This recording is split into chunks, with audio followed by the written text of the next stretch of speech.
న్యాయం చేయాలి, అల్లు అర్జున్ న్యాయం చేయాలని చెప్పి కోటి రూపాయలు నష్టపరిహారం కుటుంబానికి ఇవ్వాలి అంటే డిమాండ్ చేస్తున్న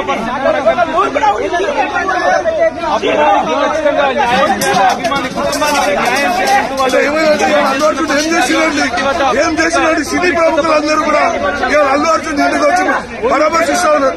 కనీసం రేవంత్ గారి కుటుంబానికి అండగా నిలబడతామని చెప్పేసి కూడా వాళ్ళు కనీసం ప్రకటించలేదు. ఇలా కోర్టులో కేసు ఉందని చెప్పేసి మరి వాళ్ళందరినీ కూడా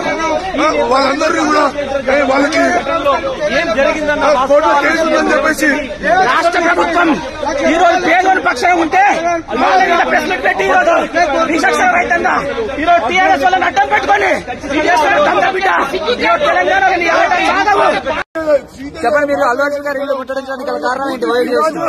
అల్లు అర్జున్ అనే వ్యక్తి కేవలం కండకావరంతో మాట్లాడుతూ ఇది ఒక రేవతి అనే ఒక మహిళకు సాగుకరమైన ఈ యొక్క అల్లు అర్జున్ తక్షణమే విద్యార్థులు డిమాండ్ చేస్తున్నాము. రేవతి కుటుంబానికి ₹1 దానితో పాటు రాష్ట్ర ప్రభుత్వానికి క్షమాపణ చెప్పలే. అంటే అల్లు అర్జున్ గారు ఏమంటున్నారు? ఆ పిల్లగాడికి మొత్తం బాధ్యత ఏం లేదు. నిన్న కోమటిరెడ్డి అనే వ్యక్తి పోయింది కాబట్టి చదువుకోవాలి.